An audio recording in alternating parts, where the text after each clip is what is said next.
respetando la diferencia de horarios con Chile. La conferencia va a estar grabada, se está transmitiendo en Facebook Live del Centro Documental para la Innovación Educativa de la Universidad Pedagógica Nacional, Unidad 19B, y también por nuestro canal de YouTube. Aquí en el chat pueden encontrar ustedes el link.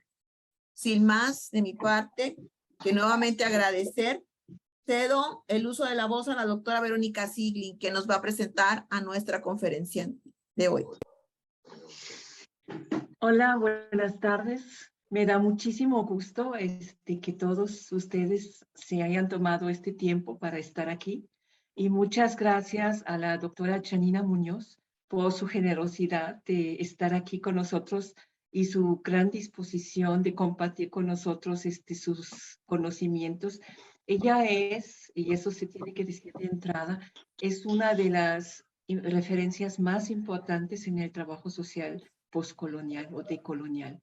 Entonces, me da muchísimo gusto y les quiero pasar rápidamente una idea de lo que es el amplísimo currículum de la doctora. Estuve hoy revisando su currículum y bueno, les voy a presentar solamente sus publicaciones de este año porque tiene realmente un currículum muy abultado. Ella es profesora asociada del Departamento de Trabajo Social de la Universidad de Chile. Tiene licenciatura y maestría en trabajo social por la Pontificia Universidad Católica de Chile en Santiago. Y es doctora en trabajo social por la Universidad de Bristol, en particular por la School for Social Policy Studies. Forma parte de diversas redes, como por ejemplo el Grupo de Estudio Sociología y Ciencias de la Información de la Agencia Nacional de Investigación y Desarrollo del Gobierno de Chile y de la Red de Acción de Trabajo Social en Londres. También es miembro de la Red de Investigadoras en Trabajo Social en Santiago. Ha tenido muchos proyectos financiados por el Fondo Nacional de Desarrollo Científico y Tecnológico y por la Comisión Nacional de Investigación Científica y Tecnológica de Chile. Y bueno, hablando de sus publicaciones, tiene realmente muchas, o sea, una productividad muy, muy admirable. Les voy a mencionar los de este año. Tiene un artículo que se llama La sostenibilidad de la vida y la ética del cuidado, análisis y propuestas para imaginar la intervención de los programas sociales en Chile. Ha sido publicado en este año en la revista Aspar. Otro artículo que se llama Pandemic and Social Work in Chile, Precarity, Precariousness and the Quest for Resistance in an Uncertain World, en el British Journal of Social Work. Otro en inglés, Decolonizing Community Social Work, o sea, decolonizando el trabajo social comunitario, contribuyendo a la resistencia profesional de primera línea desde una perspectiva de Mapuche. Ha sido publicado en Critical and Radical Social Work. Otro también, Chile Woke Up, o sea, Chile despertó, resistencia política de trabajadores sociales chilenos en el contexto del 18 o movimiento. Es un capítulo del libro. Y otro, capítulo del libro que se llama Frontline Social Workers, o sea, trabajadores sociales en primera línea, las prácticas desde una perspectiva de la crisis, durante la crisis política y sanitaria en Chile. Así que, bueno, esto también nos da una idea del ámbito de trabajo que ella tiene. Y pues muchísimas gracias, doctora, por estar aquí y por compartir con nosotros esta conferencia. Entonces, pues sin más palabras, pues por favor, el tiempo es de usted. Gracias.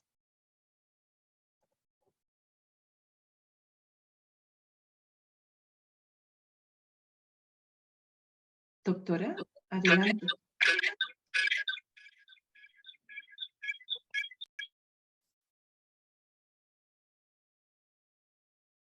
Se me hace que hay un problema. Sí,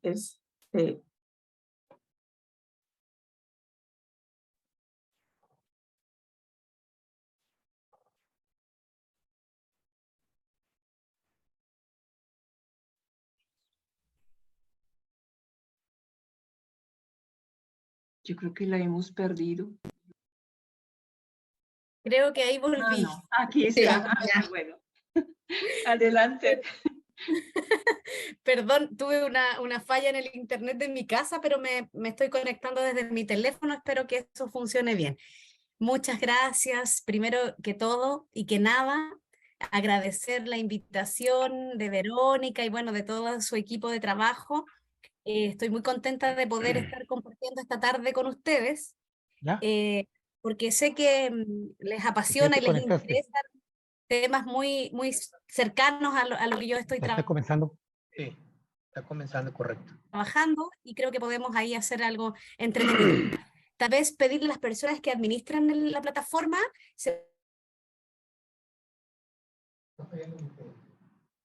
Sí, hombre, ahí está, mira. Que apaguen sus micrófonos todos los demás.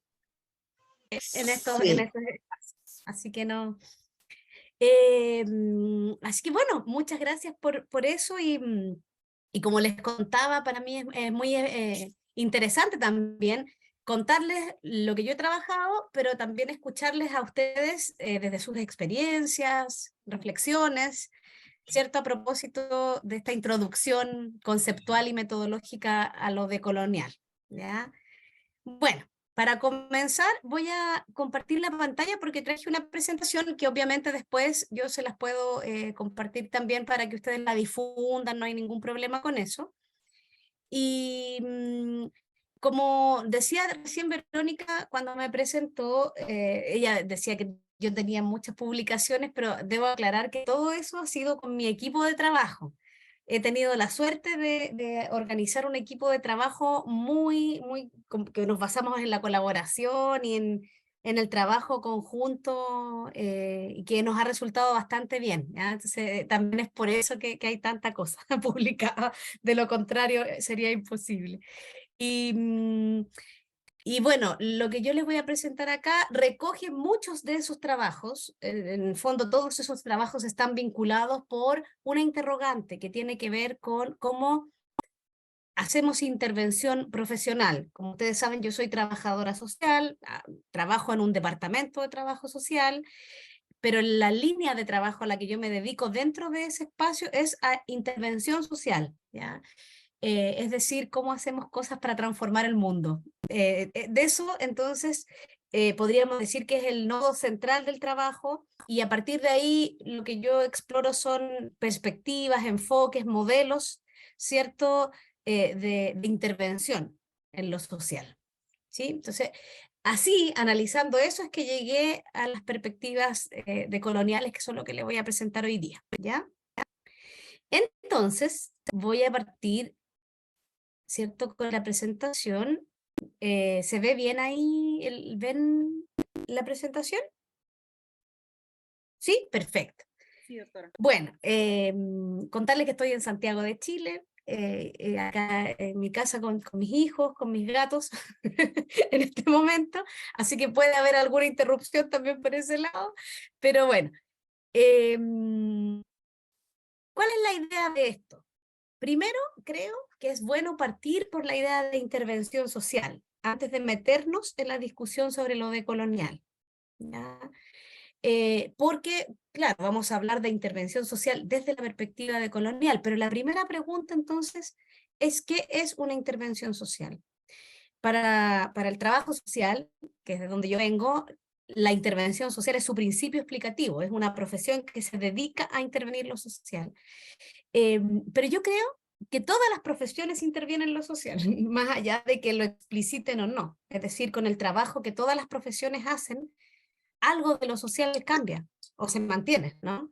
Pero todas las profesiones son sociales en ese sentido, la ingeniería, la música, ¿cierto? La pedagogía, todas son sociales porque todas influyen en cómo se desarrolla la sociedad. Ahora, el concepto de intervención social, como lo trabajo yo al menos, tiene algunas características, ¿ya? Que yo las tengo aquí anotaditas. Lo primero es que una intervención social no se refiere a un conjunto de actividades o de acciones solamente, ¿ya?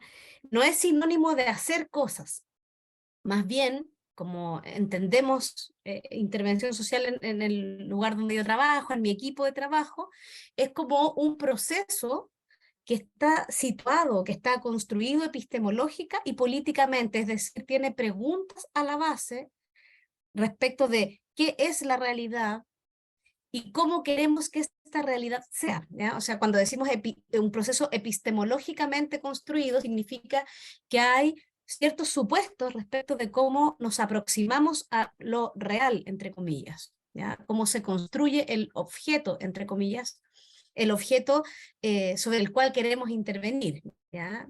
Y que supone probablemente algo que llamamos, comillas, problema, ¿sí? Eso está construido, no es que sea un problema, está construido epistemológica y políticamente, se planifica, ¿sí? De manera estratégica para conseguir o para lograr o para avanzar hacia un cambio que desde una perspectiva X, la nuestra, se considera como deseable, se considera que ese cambio debería ocurrir. Es decir, hay una pregunta que es ética y que es política a la base de una intervención. Se parte de comprender un fenómeno social como problema y se establece un horizonte de transformación, un horizonte de cambio, algo que yo creo que debería ocurrir en esta sociedad, ¿ya? Eso es la primera característica. Y es situado en el sentido en que por mucho que hayan modelos de intervención, ustedes pueden consultar la literatura, hay muchos libros sobre enfoques y modelos de intervención, entonces uno puede encontrar ahí muchas indicaciones. Sin embargo, siempre es un proceso muy complejo, que se construye, insisto, a partir de racionalidades muy diversas que se ponen en juego, ¿ya? La racionalidad de quien diseña la intervención, los policy makers, ¿cierto? Los que diseñan las políticas, ¿no? La racionalidad de quienes las ejecutan, de quienes están en la primera línea, ¿cierto? De implementación de esas intervenciones, de las comunidades que participan, y de los públicos objetivos más precisos, qué sé yo, niños, juventudes, mujeres, comunidades indígenas, en fin, quienes están dirigidas esas intervenciones. Todos esos actores y actrices tienen poder y por lo tanto la intervención siempre es un escenario conflictivo, siempre hay fuerzas en pugna, siempre hay racionalidades que no siempre encajan perfectamente, muchas veces hay roces o choques incluso respecto de cómo entendemos ese problema sobre el que estamos trabajando y cómo creemos en qué debería convertirse ese problema, cuál es el horizonte, ¿cierto?, de transformación hacia el cual estamos tratando de caminar, ¿ya? Además, todo esto ocurre en un contexto que es muy sensible y muy cambiante de acuerdo a los procesos macro sociales, ¿no? Económicos, sociales, políticos, culturales, etcétera, de un territorio específico. Por lo tanto, la intervención social no es, vuelvo al punto de partida, no es un conjunto de actividades, sino un proceso que se planifica, que se construye, que se organiza en torno a racionalidades diversas, y eso va a ser muy importante cuando hablemos de colonialidad, racionalidades diversas respecto de cómo entendemos lo que estamos haciendo y para qué lo estamos haciendo, ¿ya? A mí me gusta mucho situarme, yo digo como actriz también de procesos de intervención, en un espacio que es muy contradictorio. Esto está enmarcado en una perspectiva de teoría crítica, ¿no? En general, que es la contradicción entre la emancipación y el control. ¿Por qué planteo eso? Porque eso también va a sentar coordenadas bien incómodas. Cuando hacemos intervención social, generalmente siempre estamos representando una racionalidad de alguien que dijo que había que intervenir, ¿cierto? Sobre X fenómeno social en X contexto. Entonces, ese deber ser ¿cierto? Siempre supone una tensión entre la búsqueda de emancipación, de liberación de los pueblos, ¿cierto? Etcétera, pero al mismo tiempo del control, ¿ya? Es una tensión entre emancipación y control porque de alguna manera, cuando tenemos un horizonte normativo, es decir, cuando decimos, este es el horizonte al que queremos llegar, este es nuestra utopía por la cual estamos caminando y por eso hacemos la intervención, en ese horizonte normativo siempre puede haber un grado de control, es decir, en cualquier propuesta que implique concientizar a otro respecto de cuál es la mejor sociedad posible, hay un mecanismo de control detrás de eso, ¿no? Por lo tanto, estamos en esa tensión. Ahora, cuando la intervención además se hace al alero de una institución pública, una ONG, o incluso una institución del ámbito privado, como una empresa, al menos en el caso de Chile, hay muchas intervenciones comunitarias que son financiadas por las empresas mineras, por ejemplo. Como sea, desde una escuela, ¿sí? Desde el espacio institucional que uno esté, siempre hay un marco político institucional, es decir, tampoco somos, siempre tenemos algunas condicionantes, ¿no? Guías para la intervención, marcos de referencia, incluso si es para los espacios más gubernamentales, tal vez otros instrumentos de aún más rigor, como los marcos lógicos y otros instrumentos de planificación. Entonces, siempre está esa tensión, ¿no? Entre lo que quiero y, bueno, las condiciones institucionales que me permiten hacerlo. Y entonces, en ese marco, que es muy poco romántico lo que estoy diciendo, pero creo que es importante marcarlo en ese sentido, la pregunta es si en ese espacio de tensión y de contradicción se puede descolonizar la intervención. ¿Por qué? Porque lo que está a la base es que si estamos interviniendo y, por ejemplo, tenemos financiamiento para hacer la intervención, ese financiamiento supone una normatividad, ¿no? Una lógica de control también de lo que estamos haciendo. Entonces, si no somos tan libres para hacer lo que queremos hacer o como lo queramos hacer o como las comunidades quieren que sea la intervención, ¿puede descolonizarse? Esa es una pregunta que parece obvia, pero lo es tanto, ¿ya? No lo es tanto, porque implica reconocer esa contradicción y que no es tan simple, no basta solo con una voluntad de una como individua que interviene de decir voy a descolonizarme, es algo mucho más complejo que eso y lo vamos a ver ahora con detalle, ¿ya?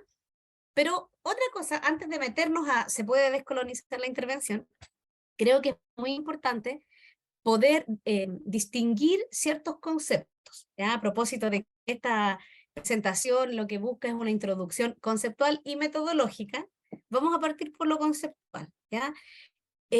Tal vez, si ustedes están familiarizadas con estas discusiones, habrán visto que en algunos textos se usan prácticamente como sinónimos las nociones de postcolonial, descolonial, decolonial, anticolonial, ¿ya? Tienen mucho en común, obviamente, lo colonial, pero cada uno de estos prefijos significa algo distinto, ¿ya? Entonces, se los quiero plantear para que también ustedes puedan reflexionar sobre cuál es la postura que ustedes quisieran asumir, por ejemplo, si quisieran ir en esta línea en su intervención profesional, ¿ya?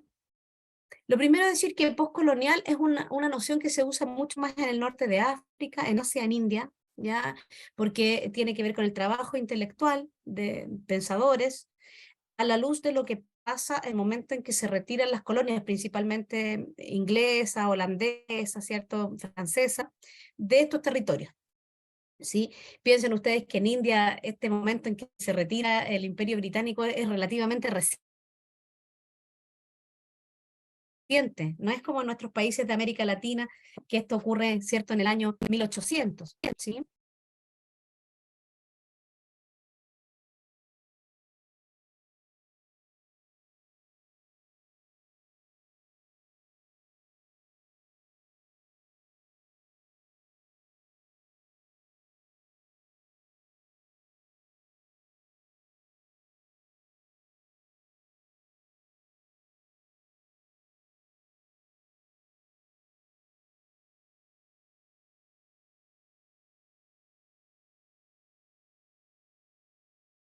Me parece que la doctora Yanina tuvo un problema con su internet. Esperamos un minuto que vuelva a conectarse.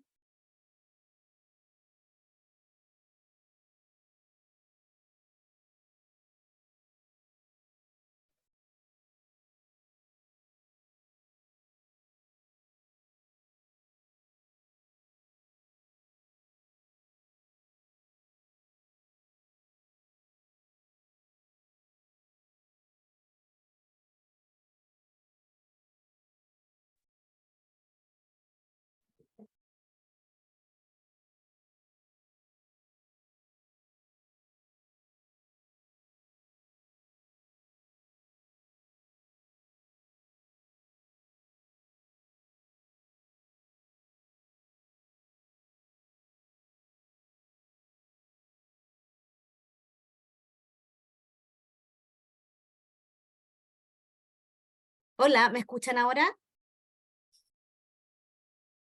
Sí, Mil disculpas, creo que estoy teniendo muchos problemas con internet acá, tal vez por la hora, no lo sé. Y tengo mis dudas respecto de dónde quedé. En un momento me encontré hablando completamente sola, entonces no sé en qué momento quedé, perdón. Se dejó de escuchar cuando empezó a hablar de que no era tan simple hablar de cómo se colonizaron África y nosotros que nos quedamos a los años 1800. Ah, ya, no fue tanto entonces. Muchas gracias por situarme en el tiempo. No fue tanto. Tal vez si apago mi cámara tenga mejor conexión, lamentablemente. Ya voy a intentar hacer eso, ya para que podamos continuar sin tanta interrupción. Disculpas miles. Lo que les estaba comentando era que habían diferencias entre postcolonial, descolonial, decolonial y anticolonial. Era una diferencia conceptual, ¿ya? Postcolonial, como lo dice el prefijo, es después de que se va la colonia, ¿no? Cuando se acaba la colonia del imperio, qué sé yo, británico, les decía yo como ejemplo en el caso de India. Entonces las producciones postcoloniales ocurren cerca de los años 60, 70, y tienen mucha relación con el campo de la literatura, de la lingüística, muy vinculado al pensamiento postestructuralista de Derrida, por ejemplo, en Francia. El punto del pensamiento postcolonial, la pregunta es cómo se reorganizan los pueblos una vez que los colonizadores se van, ¿ya? Esa es la pregunta del postcolonialismo. Como les digo, es mucho más ocupado ese concepto en la literatura del norte de África, India, algunos sectores de Asia.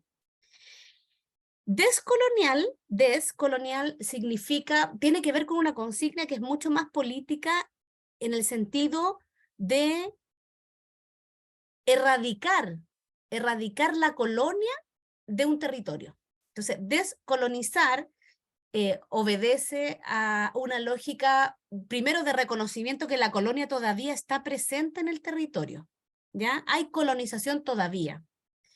Y por lo tanto, descolonizar implica erradicar esa colonia, esa colonización, ¿cierto?, de un territorio. Es decir, tiene un componente territorial muy importante, ¿ya? Decolonial, sin la S, decolonial, obedece más a una lucha en el plano cultural, ¿ya? Es decir, muy en la línea de la deconstrucción de Derrida, significa desmontar las categorías de pensamiento colonial que atraviesan nuestra vida cotidiana. ¿Ya? Es decir, obedece a un plano de lo simbólico, de lo cultural, del lenguaje, de la manera en que entendemos y nos relacionamos. ¿Sí? Y por otra parte está el anticolonial, que es una perspectiva que se desengancha de las anteriores, considerándolas muy académicas, o muy academicistas, podríamos decir, ¿cierto? Y que más que desmontar o deconstruir las categorías de la colonialidad, va directamente al choque de lo colonial, ¿ya? Y ahí las perspectivas tienen que ver mucho más con volver a lo originario, con volver a lo autóctono, etc. ¿Ya?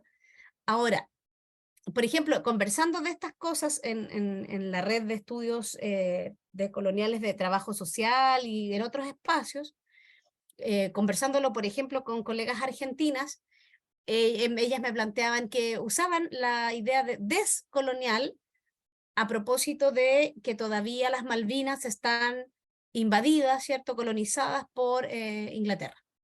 Entonces, en ese sentido, la propuesta de descolonial obedece a un tema territorial, o sea, todavía hay colonia, materialmente hablando. O cuando estamos pensando en que en nuestros países, las transnacionales, por ejemplo, también están colonizando el territorio. También ahí se habla de un pensamiento descolonial, ¿ya? Si ustedes ven en el trabajo que aquí yo les vengo a presentar y a contar, yo más bien uso la tercera opción, que es decolonial, es decir, para la intervención social, uso más la idea de desmontar las categorías, ¿cierto? La manera en que entendemos, la manera en que estructuramos el lenguaje, la manera en que nos relacionamos con las comunidades con las que trabajamos, ¿sí? Es decir, y en ese sentido lo reconozco desde ya, funciona mucho más mi propuesta en un plano de lo cultural y no en esta disputa geopolítica por el territorio o por la lucha anticolonial, ¿ya? Más bien tiene que ver con, insisto, decolonizar, desmontar la manera en que entendemos la intervención. Ahora, este tema en términos conceptuales es sumamente amplio y lo bueno es que los materiales están todos disponibles de manera gratuita, precisamente por esta idea de que lo colonial implica, por ejemplo, que el conocimiento es reservado siempre para un grupo de expertos, siempre para los especialistas, para los que acreditan que pueden acceder al conocimiento. Como el pensamiento, las propuestas decoloniales lo que buscan es desafiar eso, ¿no? Ir en contra de eso y decir, todos tenemos conocimiento, todos los materiales están disponibles de manera gratuita. Pueden encontrar cursos completos de los autores más importantes del pensamiento decolonial de América Latina, por ejemplo, en YouTube, y todos los libros en PDF están descargables de manera gratuita, es decir, aquí el material está ya disponible. Y se los planteo porque es enorme, ¿ya? No nos va a alcanzar el tiempo ahora ¿cierto? Para dedicarnos a ver cada detalle, cada matiz. Pero la idea del pensamiento decolonial surge alrededor de los años 90 en América Latina a propósito de un grupo de trabajo que se llama Proyecto Modernidad Colonialidad, ¿ya? Y este proyecto Modernidad Colonialidad está formado por muchos autores y autoras de América Latina para pensar en el racismo epistemológico, ¿cierto? En cómo las ciencias sociales y las humanidades, ¿cierto? El conocimiento en general se ha ido construyendo desde posiciones de privilegio, particularmente desde países angloamericanos, ¿cierto? Y cómo desde ahí, de esa desigualdad, ¿no? de acceso a la producción del conocimiento, cómo desde América Latina se puede uno situar, ¿ya? Esa es la pregunta más amplia que circula en ese proyecto de modernidad-colonialidad, ¿ya? Parte de la base de un concepto que es la geopolítica del conocimiento, ¿ya? Es decir, el conocimiento que se considera válido obedece a ciertas estructuras de poder, ¿cierto? Que reproducen precisamente la hegemonía de ciertos centros. Estamos hablando derechamente de centros de pensamiento angloamericano, ¿sí? Y entonces, bueno, ya lo sabemos, todo lo que es el eurocentrismo y el imperialismo profesional en términos bueno, eso en México me imagino que también ustedes lo viven, pero en Chile es muy potente la fuerza que tiene, por ejemplo, toda la literatura, la bibliografía que viene de países angloamericanos, en detrimento muchas veces de la literatura o cierto de los materiales intelectuales que vienen de otros países del sur, básicamente, del sur global, ¿no? Entonces, desde dónde viene el conocimiento es algo muy importante para poder entender la fuerza que tiene y la manera en que se difunde. Ahora, eso viene y se hace una lectura histórica en ese sentido. Yo trabajo harto las propuestas, ¿cierto?, de Aníbal Quijano, que desafortunadamente ya falleció, pero un autor muy prolífico, muy interesante, para instalar un concepto que yo creo que es clave para poder entender esta idea de la intervención decolonial, que es la idea de colonialidad, ¿ya? La idea de colonialidad, que es distinta a la de colonia o colonización, a pesar de que se parecen. La idea de colonialidad se refiere a un tipo de racionalidad que nos atraviesa, es decir, que se instala culturalmente en nuestra sociedad. A partir del trabajo de Aníbal Quijano con esta idea de colonialidad, otros autores y autoras van poniéndole, podríamos decir, especificando ciertas dimensiones en que opera esta colonialidad.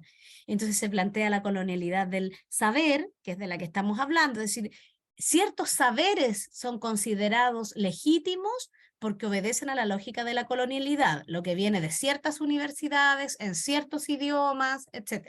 ¿Ya? La colonialidad del poder, que obedece a una lógica de ejercicio, ¿cierto?, del poder, que es jerárquica, que es vertical, ¿cierto?, generalmente masculina. Es una lógica también que se hereda de la colonia, y es la colonialidad del poder, es decir, cómo se ejerce el poder, y la colonialidad del ser, ¿ya?, que tiene que ver con las prácticas, con la manera en que nos relacionamos con la autoridad, con el conocimiento, pero también en nuestras interacciones cotidianas.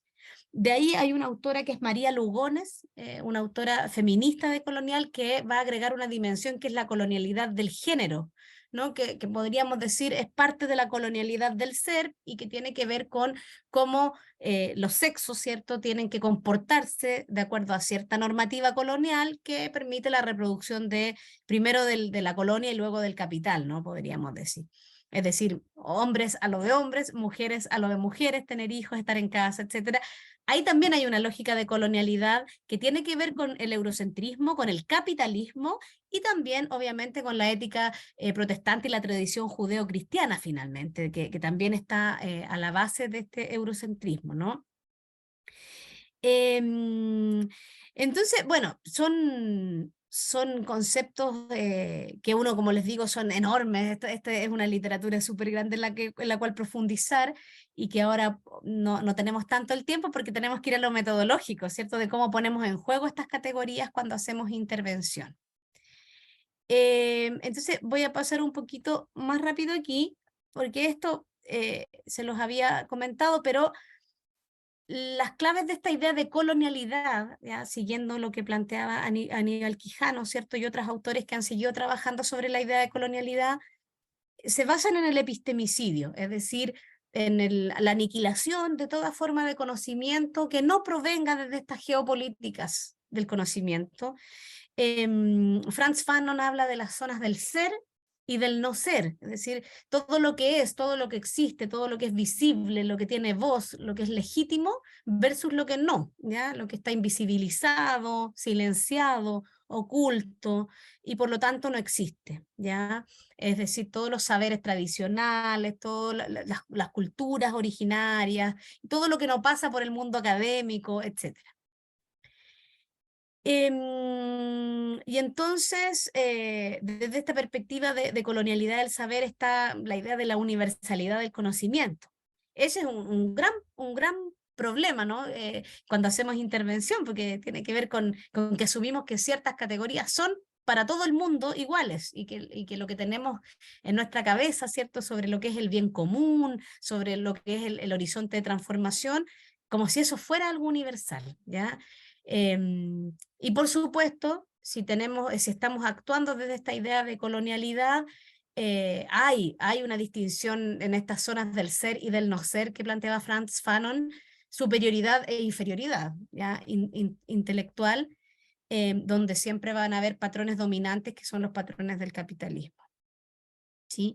Eso, por supuesto, se manifiesta en la cultura, pero también se manifiesta en la enseñanza de las profesiones, en nuestras universidades. ¿Ya? Después ustedes me contarán cómo ha sido su experiencia en su propia formación o cómo ustedes trabajan la formación profesional, pero al menos desde donde yo les estoy hablando, desde Chile, por supuesto que los patrones dominantes en la enseñanza y las lógicas, ¿cierto?, de cómo funciona la universidad son sumamente coloniales en ese sentido, ¿ya? Todavía. A pesar de que siempre hay prácticas de resistencia, obviamente. Si vamos con esta pincelada, esto muy general que les estoy contando para las personas que tal vez nunca se habían aproximado a estos conceptos, dejamos claras las diferencias, ¿cierto?, entre postcolonial, decolonial, descolonial, etcétera. La idea de colonialidad, ¿cierto?, que es este proceso que atraviesa nuestra forma, nuestra racionalidad, nuestra forma de existir en el mundo. Un tercer concepto que es importante es el de decolonizar, es decir, el opuesto. ¿Qué significa eso? ¿Ya? Bueno, hay distintos autores que hablan, por supuesto, del tema, pero yo voy a rescatar tres cosas. La primera, que lo plantea Nelson Maldonado Torres, que va a decir, lo primero para decolonizar, es decir, para hacer este giro, es reconocer la herida colonial. ¿Ya? Es partir desde el reconocimiento. Y reconocer la herida colonial significa reconocer que las comunidades con las que trabajamos han sido víctimas, diría Enrique Dussel, históricamente de esta lógica de la colonialidad. Entonces, lo que vemos hoy es una expresión presente, por supuesto, pero que ha sido forjada históricamente, ¿ya?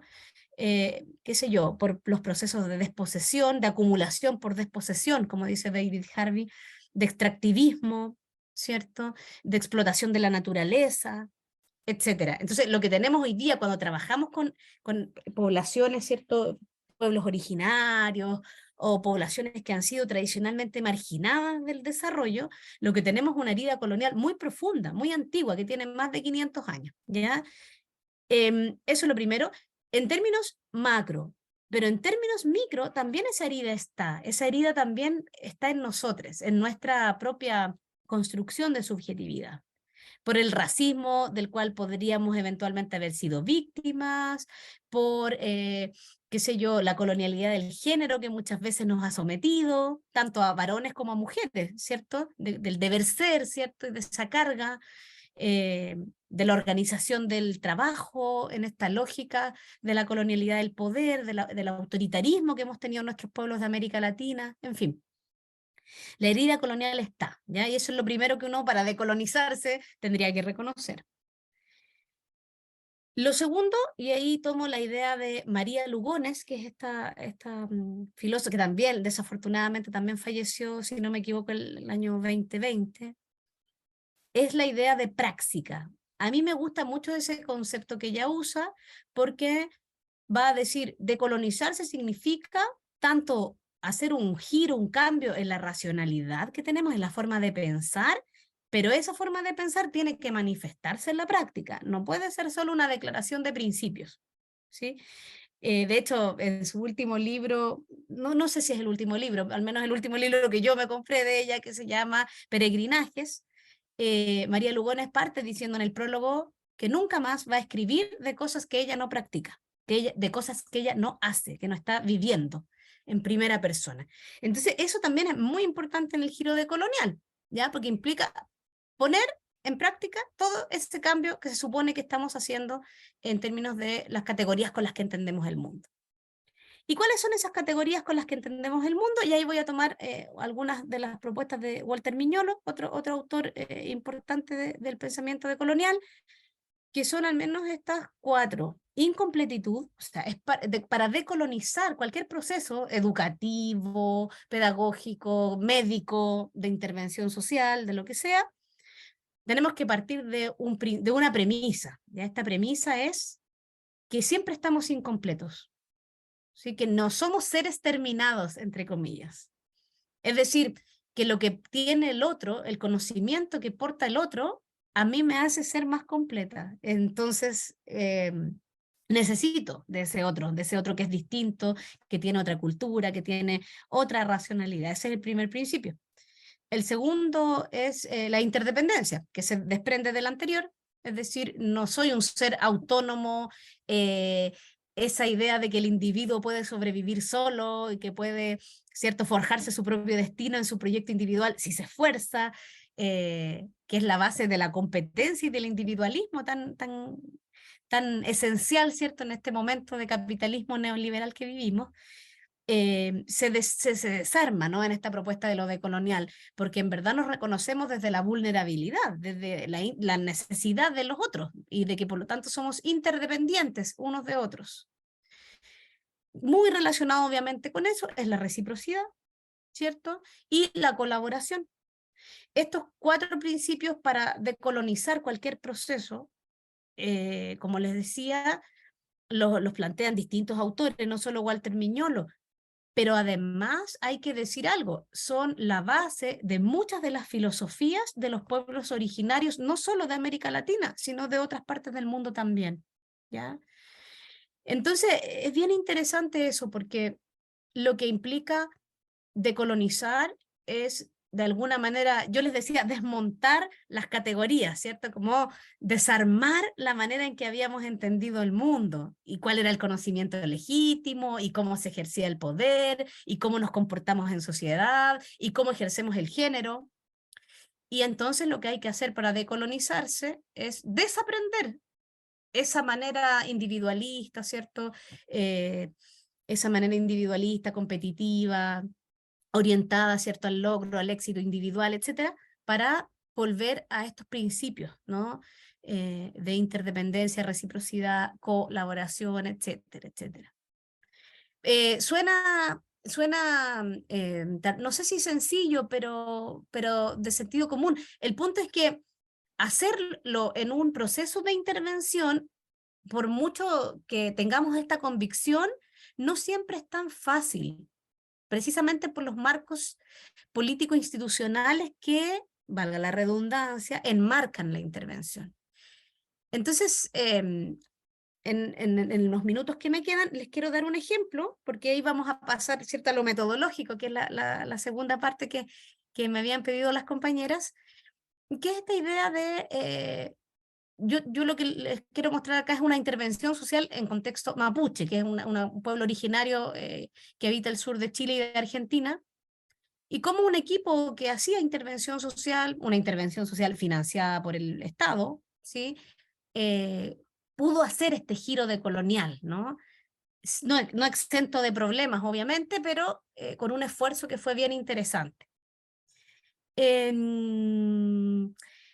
Claro, decirles que esta intervención se dedicaba a trabajar con niños y jóvenes mapuche que habían infringido la ley y que consumían drogas, ¿sí? Entonces están financiadas por organismos de gobierno que ven los temas de justicia penal juvenil y consumo problemático de drogas.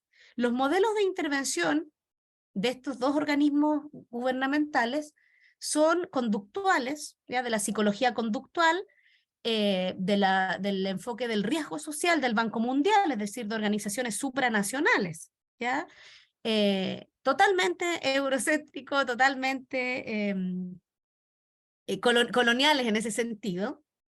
Entonces, lo que les quiero decir con eso es que el equipo que hizo esta intervención estaba en un espacio muy constreñido, muy limitante en términos del enfoque que se les pide implementar para poder tener el financiamiento del Estado y por lo tanto tener empleo finalmente. Si estamos hablando de trabajadores sociales, psicólogas, antropólogas, sociólogos, ¿sí?, pedagogos que ejecutaban este programa en terreno, en territorio mapuche. Estos programas están en todo Chile. Yo estoy hablando solamente de un equipo que estaba en una región que se llama Región de la Araucanía, donde hay alta población mapuche. Entonces los niños y jóvenes no son niños y jóvenes en general, sino que son niños y jóvenes mapuche. Por supuesto que el programa a nivel gubernamental, a nivel nacional, no veía esta diferencia la pudo ver solo el equipo, ¿ya?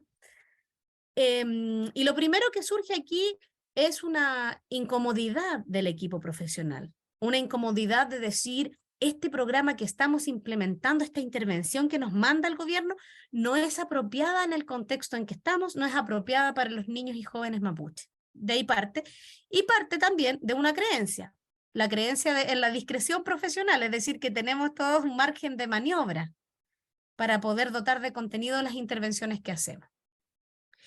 ¿Cómo intentaron, y que yo creo que lo lograron bastante bien, este equipo de intervención, decolonizar su trabajo?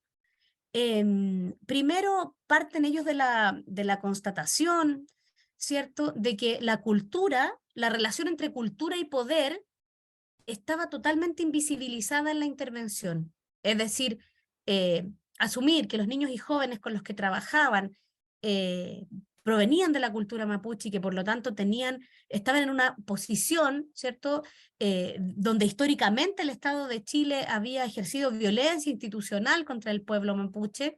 Obviamente ellos, al ser representantes del Estado en ese territorio, estaban en una situación de poder muy incómoda, pero al mismo tiempo los niños y jóvenes portaban una cultura muy rica que nadie veía, desde el diseño del programa no se veía. Cuando se empezó a visibilizar y alguien dijo, es importante que la intervención recoja la cultura, se caricaturizó la cultura. Y eso es lo que denuncia este equipo profesional. Por ejemplo, una caricatura fue hacer que los niños cantaran la canción nacional de Chile en mapuzungún, que es el idioma mapuche. ¿Por qué eso es una caricatura? Porque el pueblo mapuche históricamente ha tenido disputas con el pueblo de Chile, con la nación chilena, a propósito de del deseo de independencia, ¿no?, de la nación mapuche. Entonces, hacer que los niños canten la canción nacional chilena en su idioma mapuzungún es no comprender ese conflicto de poder que está detrás, ¿no? Y pensar que hacemos una intervención decolonial por eso, ¿ya? Y al final eso es más bien asimilación cultural, ¿no? Bueno, eso es lo que el equipo de profesionales reportaba en su denuncia. Y la necesidad de reconocer esa otredad, esa riqueza que tiene la diferencia, no la cultura del otro como un obstáculo para la intervención, sino como un potencial, como algo en lo cual podíamos apoyarnos para incluso tener mejores resultados en el trabajo y mejores procesos. Lo cuarto tiene que ver con la complementariedad, ponerla en juego, ya que era uno de estos conceptos básicos que yo les decía de decolonizar. Complementariedad quiere decir asumir que tanto los niños como ellos, en tanto profesionales, se complementaban en el conocimiento respecto de cómo intervenir, ¿ya? Es decir, el sujeto de intervención sale de ese lugar de subalternidad y se sienta a la mesa, está a un mismo nivel, en una misma jerarquía de poder, ¿no?, en la complementariedad. Eso, por ejemplo, se manifiesta en un cambio más radical que hizo el equipo ya después de un año de estar con estas discusiones y reflexiones, de decidir, por ejemplo, incluir una machi. Una machi es una sanadora mapuche, una médica, ¿cierto?, en el equipo profesional, ¿ya? Es decir, necesitamos de ese saber. Ellos tuvieron muchos problemas para incorporar a esta machi en el equipo profesional, porque desde la institución les dijeron que no se podía incorporar a alguien que no tuviera un título profesional como ella. Y ellos tuvieron que hacer muchas gestiones para lograr que les permitieran incluirla como una persona más del equipo profesional, que era una asesora, ¿cierto?, de cómo implementar el programa con esos niños y jóvenes mapuche, ¿ya? Entonces, así van avanzando. Es un equipo que esto lo ha hecho durante años, no pasó esto de un día para otro, pero ha ido avanzando en profundizar, en hacer ese giro decolonial. Ya, como otro ejemplo en que esto se plasma es en que ellos intervinieron sus propios instrumentos. Y esto es muy interesante a mi gusto porque los programas que ellos tenían que implementar, los programas de intervención, como les decía, tenían instrumentos, pautas de entrevista para los niños, test de personalidad para los niños para ver si habían cambiado su conducta después de la intervención, etcétera, que eran instrumentos basados en estos modelos conductistas, en modelos del riesgo social, absolutamente poco pertinentes con la cultura mapuche. Entonces, lo que hace este equipo profesional, con la ayuda, por supuesto, de la MACH y de otros actores clave de la comunidad mapuche, fue inventar un instrumento de diagnóstico de la situación de los niños y niñas y jóvenes que entraban al programa. Ese instrumento de diagnóstico se llama Meli Folil Cupalme, que significa mis 4 raíces, ¿ya? Y que recoge toda una perspectiva histórica que la cultura mapuche tiene para comprender el linaje, la familia, el origen de cada niño. Y a partir de ese linaje, de ese origen histórico, poder ir problematizando qué significa ser mapuche hoy. Por ejemplo, una de las machi que entrevistamos para este estudio comentaba que, claro, que ella usaba mucho ese recurso de decir, nosotros los mapuches somos, hay una cosa identitaria, ¿no?, que se usa como un recurso, nosotros somos honestos, nosotros somos fuertes, somos un pueblo fuerte. ¿Y ser fuerte qué significa? Significa decir no cuando hay que decir no. Entonces, la cultura se ocupa, por ejemplo, para prevenir el consumo de drogas, para detener, ¿cierto?, los actos de infracción de ley juvenil, etcétera, a propósito del orgullo que significa ser mapuche, ¿ya? Pero claro, es solo una persona mapuche, que es parte del equipo, la que puede hacer eso, ¿no? Porque tiene todo el conocimiento para poder hacerlo y también la legitimidad dentro de su comunidad para que los niños y jóvenes la escuchen. No así probablemente una trabajadora social o una psicóloga que no es mapuche y que está ahí, pero no tiene esa legitimidad, ¿no?, para instalar esos temas. Bueno, les puedo contar muchas otras cosas más que pasó con este equipo, pero si ustedes quieren saber más de esta intervención que intentó decolonizar, ¿no?, y que a mi juicio lo logró o lo está logrando, pueden ustedes visitar su trabajo. Ellos se llaman Fundación Tierra de Esperanza. Y acá en el PowerPoint también yo les dejo un link con un artículo donde está reportado los resultados de este estudio, ya que hicimos con ellos. Lo voy a dejar hasta ahí solamente porque me gustaría que en estos minutos podamos también compartir apreciaciones, qué sé yo, comentarios, preguntas, ideas. Todo es muy bienvenido. Muchas gracias. Gracias, doctora Yanina. En este momento, la doctora Blanca Mirtala Tamés nos va a hacer el favor de moderar la parte de preguntas y comentarios. Doctora Blanca.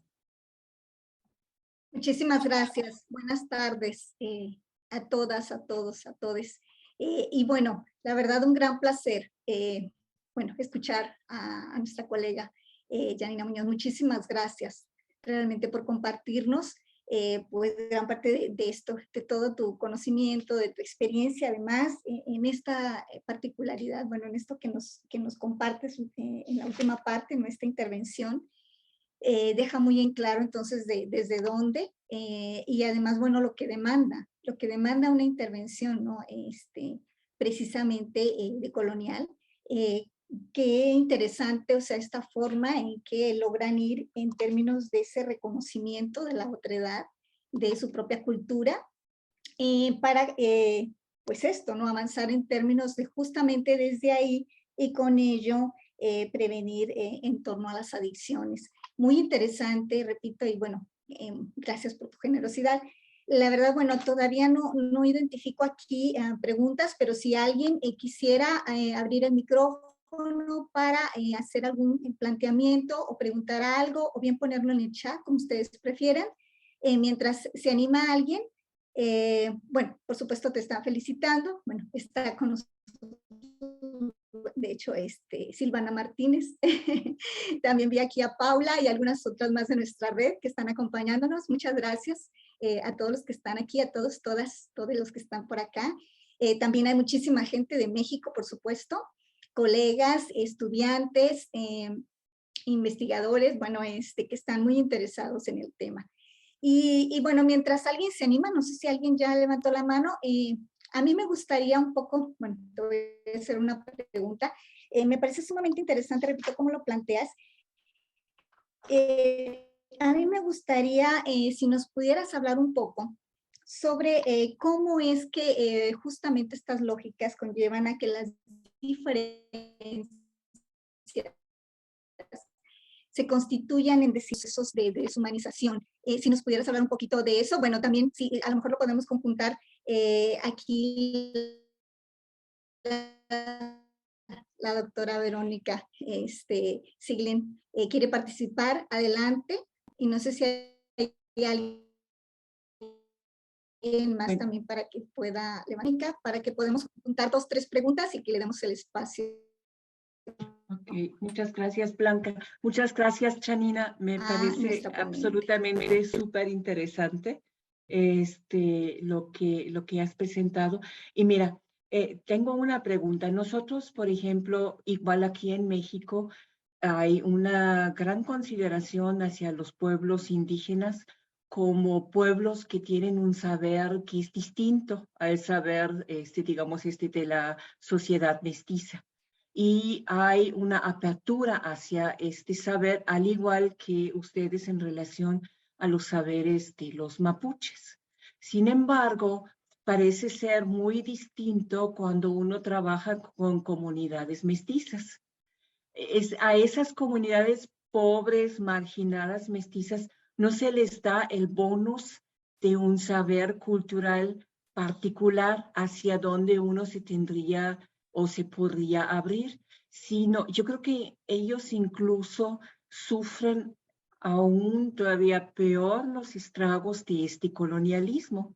Entonces, porque no tienen algo que, digamos, el resto de la sociedad considere válido de ser tomado en cuenta. En otras palabras, muy a menudo son arrollados por la intervención social, que puede ser en términos muy positivos, o sea, de liberadoras, de emancipadoras, pero al final y al cabo, pues se termina de arrasarlas.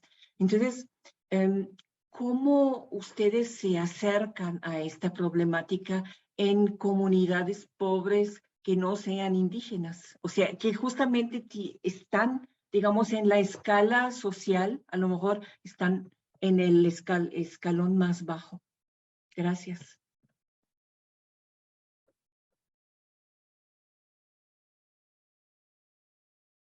Muchas gracias por esos comentarios y preguntas. Yo creo que voy a partir por la última. Yo creo que, claro, lo de descolonizar la intervención muchas veces se confunde con que es exclusivo para trabajar con pueblos originarios. Y descolonizar, como les comentaba en la parte conceptual, implica desarmar la manera en que entendemos el conocimiento, el poder, ¿cierto? La manera en que nos comportamos, el género, es desarmar esa lógica, ¿no?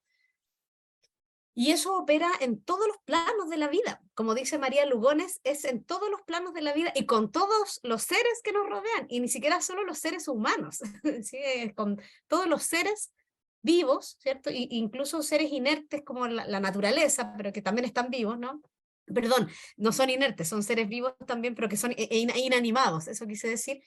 Y en ese convivir, ¿no? El gesto de colonial implica humildad, ¿ya? Entonces, es muy complejo lo que pregunta Verónica en el trabajo con poblaciones mestizas o con poblaciones incluso de pueblos originarios urbanas, ¿ya? Que si bien tienen el linaje de pueblo originario, ya han vivido muchas generaciones en la ciudad y están y han perdido en el fondo su práctica cultural, incluso a veces su sentido de pertenencia, ¿no? Es muy complejo y eso es algo que en la literatura se llama colonialismo interno, que opera muchas veces a nivel del inconsciente, ¿no? Pero que es lo que decía Fanon, ¿cierto? De rostros negros, máscaras blancas, ¿no? De decir, yo no quiero que a mí me traten como perteneciente de pueblo originario, no quiero sentirme en ese lugar, aunque tal vez como soy mestiza tengo, por supuesto, un componente y cierto histórico en mi sangre, ¿no? Pero no quiero ser tratada como tal. Muchas veces eso se ve como, ¿cierto? Como sinónimo de retroceso, de no modernidad, ¿no? Como de quedarse en el relegado. Y eso es muy difícil de trabajar, es muy difícil de trabajar porque el primer paso de la decolonialidad tiene que ver con el reconocimiento de la herida colonial. Entonces, si no hay un reconocimiento, autorreconocimiento, para que haya heteroreconocimiento, no reconocimiento del otro, no es posible hacer un giro. Entonces, yo creo que ahí, por dónde uno podría actuar, si pensamos, ya bueno, es difícil, es complicado, porque no hay reconocimiento de la herida colonial, por dónde podríamos actuar, yo creo que ahí está en el plano de lo simbólico, en el plano macro, que tiene que ver con cómo influimos, ¿cierto?, en la producción de discursos, en, qué sé yo, en los medios de comunicación, a nivel de incidencia pública, incluso hasta en las redes sociales. Yo no soy muy buena en ese ámbito, pero creo que sí se va moviendo la subjetividad cuando instalamos ciertos mensajes. Campañas, las campañas políticas, me refiero a la campaña en el sentido no de político partidista, me refiero a la campaña de instalar una idea, ¿no? De hacer campaña por una idea, también es muy importante, tiene que ver con cambiar los sentidos, ¿no? La forma en que entendemos nuestro propio origen. Pero claro, esos son procesos que tardan mucho más tiempo y en eso coincido con Verónica. Puede ser mucho más fácil trabajar una perspectiva decolonial con un pueblo originario en una comunidad rural que trabajarlo con ese otro tipo de población. Sí, que es mucho, incluso más invisibilizada por sí misma y por los demás que los propios pueblos originarios. Yo ahí creo que va por la cosa más macro de sentido lo que uno puede aportar. Porque claro, el pensamiento decolonial no va a ir a concientizar al otro, no va a ir a decirle, sabes que tú estás equivocado, tú deberías, ¿cierto?, luchar por esto o creer, no va a hacer eso, porque atenta contra su propio espíritu, que tiene que ver con esta idea de emancipación, ¿cierto?, y de reconocimiento. Muy interesante. El otro comentario que hacía, sabes que no escuché muy bien porque justo mi internet también de nuevo falló, pero entendí que la pregunta o el comentario tenía que ver con cómo el tratamiento de la diferencia contribuía a la deshumanización. No sé si lo entendí bien. Si alguien me puede aclarar, porque si no... Sí, sí, de hecho yo también salí por el internet, tuve problemas. Ah, disculpe. ok. Pero sí, efectivamente. Sí, claro, esa deshumanización la vemos transversalmente hoy día, insisto, no solo cuando trabajamos con pueblos originarios o incluso con comunidades mestizas, pero que son marginadas del desarrollo y que tal vez, ¿cierto?, se sienten fuera de todo, sino que en general, o sea, la deshumanización es algo que viene con el momento del capitalismo neoliberal que estamos viviendo y su entronque con el patriarcado, ¿cierto?, con esta lógica colonial.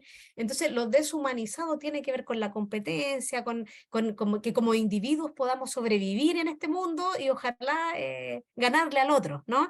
Entonces, desde esa lógica de deshumanización, la diferencia es un estorbo. La diferencia, la cultura del otro que es distinta, la religión que tiene el otro, el idioma que habla el otro, todo eso que sea diferencia es una barrera, te impide. Ya por lo mismo uno puede entender la idea del colonialismo interno. Es decir, yo me quiero parecer al colonizador porque eso me permite lograr éxito, ¿no? En el sentido más neoliberal del término éxito. Y por lo tanto me deshumanizo en eso, en esa competencia, en esa carrera por integrarme, entre comillas, o esa integración que es una integración perversa, ¿no? Una mala integración, solo en la dimensión de los rendimientos económicos, ¿no? Pero sin sentido de pertenencia comunitaria, etcétera. Yo creo que en eso todos estamos atravesados por la deshumanización en algún punto, ¿no? Bajo las exigencias, ¿no?, que cada quien tiene. Y el punto, y yo creo que eso es lo interesante de cuando hacemos intervención con esta perspectiva, asumimos que es un horizonte, que es un proyecto político, que no es, como les decía, llegar y hacerlo, porque claro, para que se produzca ese giro decolonial, no es solo que los otros quieran, ¿no?, que reconocen la idea colonial, es que nosotros la reconozcamos, es que nosotros reconozcamos que también somos producidos por esa colonialidad y que la aportamos también, ¿no? Y eso no es tan fácil porque nuestras universidades nos forman, no sé, tal vez su experiencia es distinta, pero con mucha arrogancia. En el caso de Chile, la arrogancia de quien estudia en la universidad es muy grande, ¿no? Nuestras credenciales, bueno, las cosas que uno pone en el currículum para que te reconozcan, es parte de las reglas del juego, ¿no? Pero cuando las personas terminan por creer que esas son ellas, claro, la posibilidad de después de decirle a un médico, una enfermera, a una trabajadora social, a una psicóloga, que tiene que escuchar lo que tiene que decir el niño, la niña, la joven, y que se co-construye, es bastante, hay muchas barreras, ¿no? Muchas barreras en ese sentido. Entonces ahí se ve la deshumanización, ¿no? Como producto. Me habló y me dijo que se le ha perdido eso y que lo... Hay un micrófono abierto. Pero Muchas está bien. gracias. Si al hijo se le ha perdido eso, también es importante. Muy bien. Había en el chat, creo que Lina plantea sobre las infancias, preguntarse infancia, claro, Sí, desde una idea decolonial. Perdón, Blanca, así querías decir algo. Sí, exactamente eso, que tenemos dos preguntas en el chat, precisamente, que bien que ya lo estás abordando. Una es esta, precisamente, sobre la construcción de una categoría de las infancias desde la perspectiva decolonial en América Latina, partiendo de una noción de infancia occidentalizada. Y la otra, Sí. que está también aquí, supongo que ya la ves, bueno, lograr la deconstrucción, como lo explica Derrida, y cómo podría trabajarse en términos de la intervención social para que no quede únicamente en términos conceptuales, qué implica en los procesos de subjetivación en las personas. Muchas gracias. Muy interesante las dos preguntas. La de infancia, o sea, ya la palabra infancia implica una subalternidad y una minoridad de ese sujeto, ¿no? Entonces, ya eso es complicado. Yo no trabajo tanto el tema infancia, pero compañeras mías que lo trabajan prefieren usar la idea de niñez más que de infancia por lo peyorativo que está detrás de infancia. Ahora bien, más allá del término, decolonizar significaría también invertir esa posición de subalternidad que se supone que tienen niños, niñas, niñes hoy día. Entonces, implica repensar todos los procesos desde una lógica participativa, desde una lógica de co-construcción, y eso es lento, es un tiempo lento, no es el tiempo acelerado, deshumanizado, como tú misma preguntabas, Blanca, en el que vivimos. Y yo creo que eso es una de las cuestiones más difíciles de compatibilizar, más difíciles. Muchos de los equipos que hacen la apuesta por eso, por vivir el tiempo lento, para trabajar de manera co-construida, colaborativa, al ritmo que tienen, por ejemplo, los niños, ¿no? O en el caso de las jóvenes, ¿cierto? Con ese ritmo lento, implica donar de su propio tiempo de trabajo, ¿cierto? Los momentos para hacerlo, ¿no?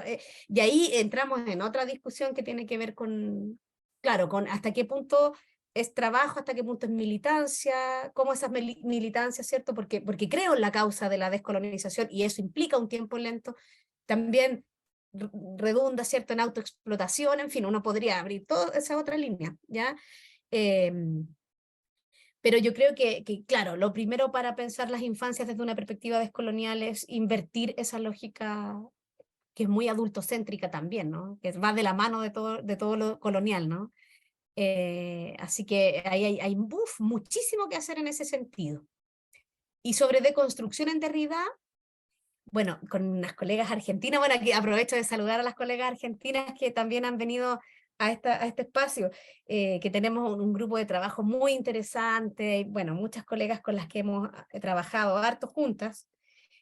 Una de esas iniciativas es un programa de formación para profesionales con Melissa Campana, que lo lidera desde Argentina, la Universidad Nacional de Rosario, donde yo dicto un módulo que se llama El potencial crítico de los instrumentos de intervención, y ese módulo se basa en la idea de deconstrucción de Derrida, es decir, de cómo podemos desarmar, ¿cierto?, encontrar esa contradicción profunda que tienen los instrumentos con los que trabajamos, las fichas de diagnóstico, las pautas de entrevista, qué sé yo, las fichas de informe social que hacemos en terreno, las encuestas, cualquier instrumento que usamos para trabajar con familias, con comunidades, observar cuáles son los mensajes explícitos y ocultos, ¿cierto?, que esos instrumentos van reproduciendo, ¿cierto?, tanto desde su estética, el logo que tienen, ¿cierto?, las cosas que preguntan, las cosas que no preguntan, y cómo detrás de esa construcción del instrumento hay muchas veces lógicas racistas, sexistas, muy conservadoras, incluso que reproducen, ¿cierto?, distintas opresiones. Entonces, la idea de la deconstrucción implica observar ese lenguaje, insisto, no solo el lenguaje que está, también lo que no está, los silencios que tienen los instrumentos, para abstraerse, ¿no?, de lo que ahí concretamente se está preguntando, se está intencionando, y decir, bueno, ¿cuál es el discurso que está detrás? ¿Cuál es el discurso que yo estoy reproduciendo en mi intervención cuando aplico ese instrumento? Y bueno, y el ejercicio inverso después es, después de hacer esa deconstrucción, reconstruirlo y poder incorporar preguntas o ítems que tienen que ser llenados en los instrumentos que obedezcan a lógicas emancipatorias y no opresivas, ¿ya? Es un ejercicio que hacemos con profesionales que están haciendo intervención social, entonces ellos traen sus propios instrumentos de trabajo para desarmarlos y después volver a, ¿cierto?, reconstruirlos desde una perspectiva crítica. Feminista, decolonial, ahí cada persona va poniendo también su propio sello, ¿no? Pero es muy importante, yo creo que necesitamos mucho más de Derrida y de ponerlo en juego. Obviamente también filosofamos e intentamos, ¿no?, meternos en esas discusiones conceptuales, pero concretamente, ¿qué significa, ¿no?, cuando yo trabajo por lo mismo, cómo deconstruyo mi intervención con esos elementos, ¿ya? Y ahí es fascinante porque el mundo que se abre en términos del lenguaje que usamos y cómo este construye, ¿cierto?, las realidades es enorme, es infinito. Nos damos cuenta de nuestras prácticas cotidianas que reproducimos ciertos discursos que son muy opresivos, hasta que alguien nos lo hace ver. Y eso es lo interesante también. Sí, estoy mirando el chat, perdón, José Manuel Prieto, que pregunta por estas perspectivas decoloniales claro, iniciativas gubernamentales. Ahí es donde es más difícil hacerlo, yo diría, ¿no?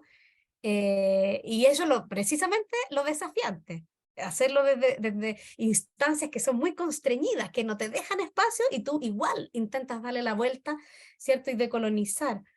Ahí, en términos, hay un conflicto con la idea de participación ciudadana, por ejemplo, porque implica preguntarse qué significa ser ciudadano desde una perspectiva decolonial. Participación no es mayormente problemático porque es una de las bases de la co-construcción y todo lo que hemos hablado, pero participación, ponerle el apellido ciudadana, puede implicar, dependiendo del concepto, cierta anulación de la diferencia, ¿ya? Depende, si es una noción de ciudadanía liberal, donde es ciudadano el que, qué sé yo, está inscrito, en el caso de Chile, inscrito en el registro electoral, tiene derecho a voto y tiene la cédula de identidad del DNI, ¿no? Ese es ciudadano, pero la persona que es migrante, por ejemplo, y que no tiene regularizados sus papeles, no es ciudadano. Entonces, si ese es el concepto de participación ciudadana, o sea, requiere mucha decolonización, ¿no? Ahora, si la idea de ciudadana es una ciudadanía, qué sé yo, más sustantiva, en términos de pertenecer a una comunidad, sentir que vale la pena trabajar por ella para mejorarla, y esa es otra idea de participación ciudadana, mucho más cercana a esta idea de decolonizar, ¿no? Lo mismo en presupuesto participativo. Siempre cualquiera de estas estrategias, si se hacen desde el aparato gubernamental, implicaría, ¿cierto?, replantear cómo esa palabra participativo se pone en juego. Desde siempre, desde el principio, desde que se gesta la idea, desde que se organiza todo el proceso, ¿no? No solo que participen en decir lo que quieren las personas, sino que participen en la creación de la estrategia. Y como les decía antes, eso requiere tiempo. Es tiempo y confianza. Las comunidades muchas veces tampoco quieren entregarse a un proceso que se dice participativo si en el pasado, por ejemplo, esa participación no ha sido vinculante. También la confianza es frágil, ¿no? Es muy frágil. Entonces, claro, requiere un proceso de vínculo con las comunidades que requiere harto tiempo y harto cariño, harto trabajo, harta entrega, para después hacer las deliberaciones y desarrollar las estrategias, ¿no? Es muy, muy interesante, pero hay iniciativas, existen iniciativas que han intentado hacer eso, así que es posible. Siempre entendiendo que decolonizar es un horizonte, es un camino hacia el cual damos pasos, es un ideal, ¿no? Nunca va a ser perfecto, jamás, en un mundo como el que vivimos, pero caminamos hacia eso. Esa es la idea.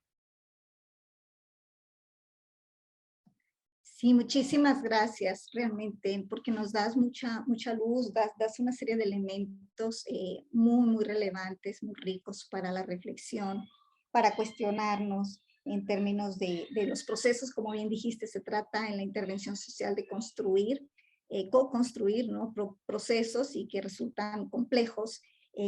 Bueno, y esto y que van adquiriendo sus propias pautas. Esto en particular ahorita que señalabas con respecto al adultocentrismo, ¿no? Es muy importante, ¿cierto? Digo, acá en proyectos que he tenido la posibilidad de trabajar con adolescentes, sucede, ¿no? Que siempre cuando se está trabajando con ellos, cuando presentamos, resultados de los mismos, siempre está esta visión de, bueno, pero son sujetos inmaduros, se niega, ¿no? Toda esta parte justo en términos de la construcción de ciudadanía, ¿no? En estos grupos. Complejo, difícil, contradictorio, pues la construcción de sus procesos.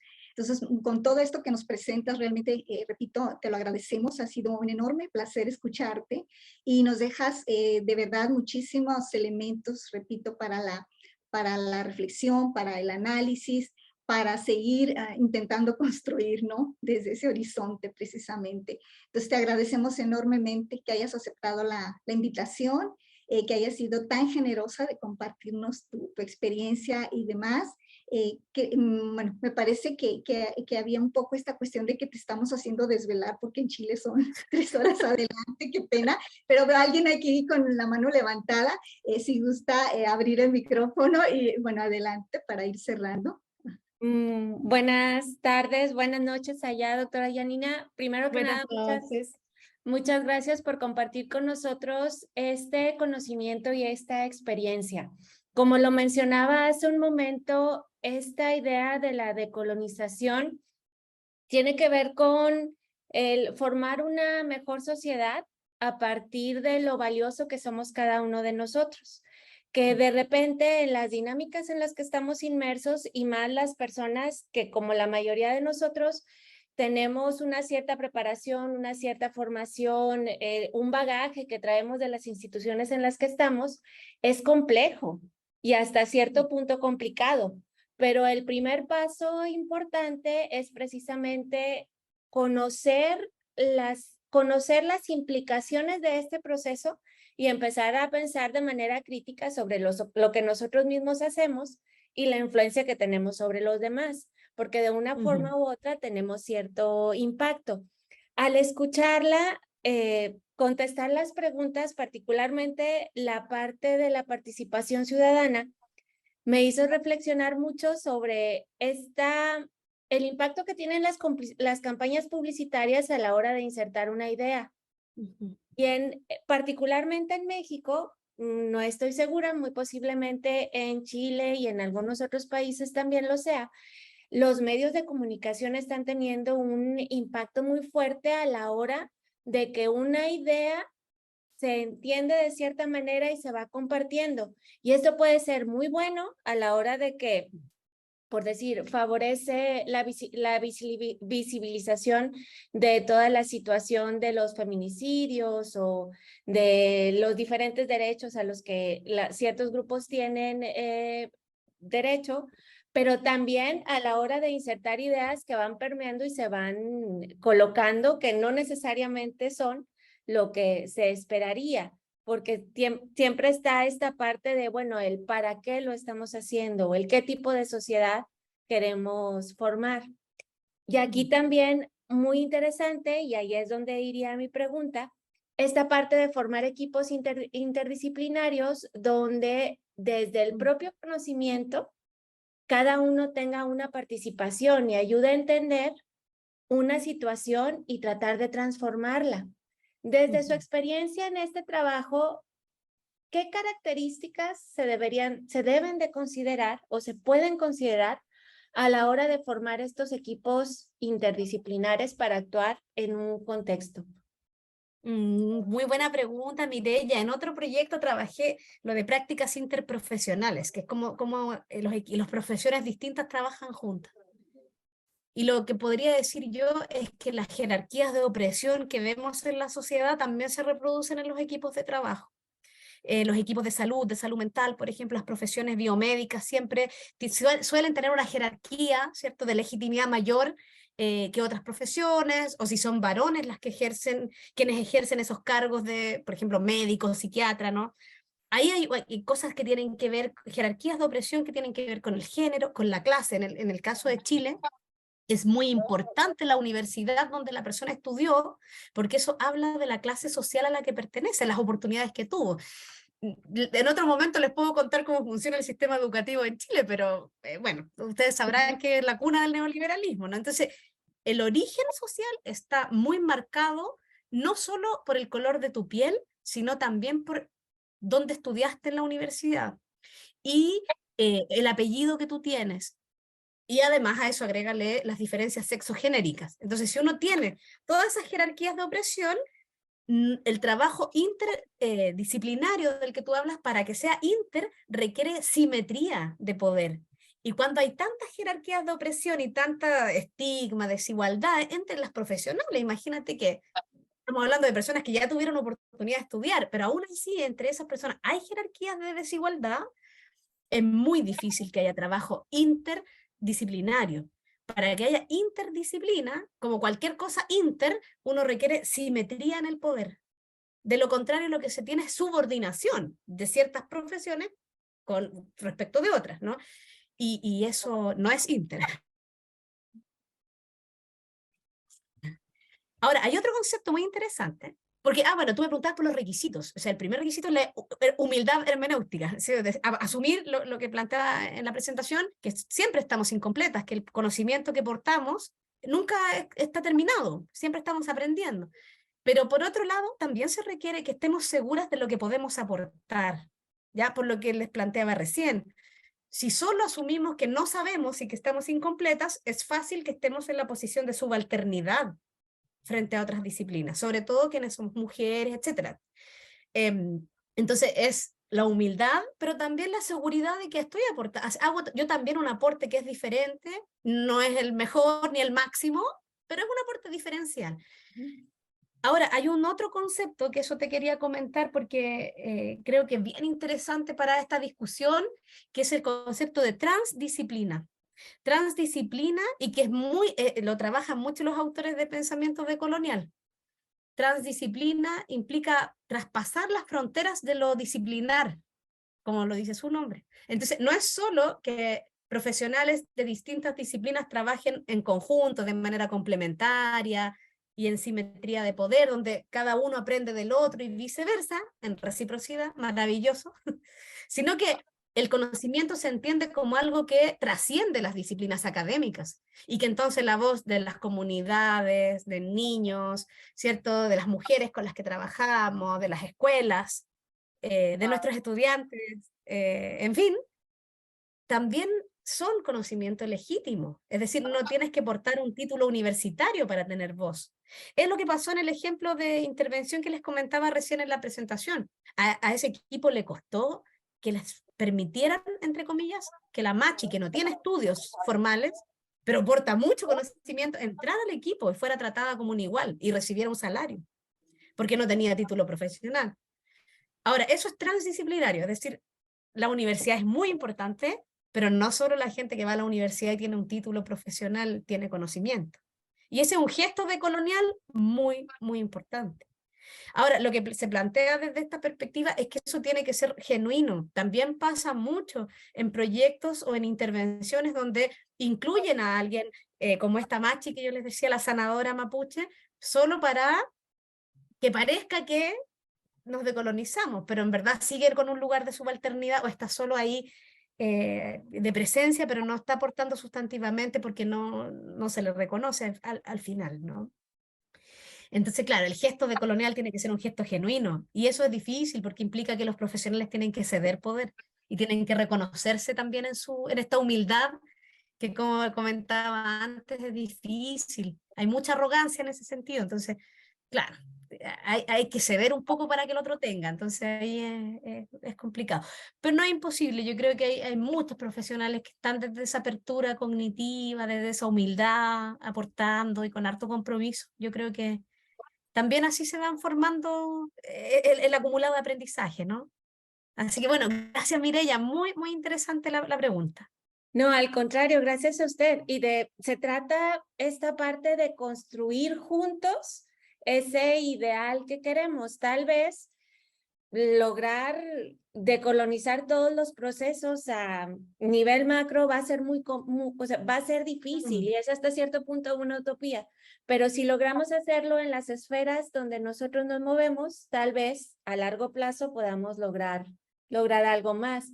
Espacios como este, que son organizados para que aprendamos de todos, para que conozcamos las distintas situaciones y para que vayamos aprendiendo juntos, son muy valiosos. Reconocer, agradecer nuevamente su tiempo y compartir con nosotros sus conocimientos, y también el esfuerzo y la apertura de quienes realizan este seminario, para que podamos ir haciendo aportes y colaborando juntos más allá de las fronteras, porque afortunadamente gracias al uso de la tecnología podemos traspasar fronteras e ir construyendo juntos. Muchísimas gracias, doctora Yanina, y gracias a la maestra Elisa, a la maestra Blanca por moderar, y pues es un gusto estar aprendiendo con ustedes en esta tarde. Gracias, maestra.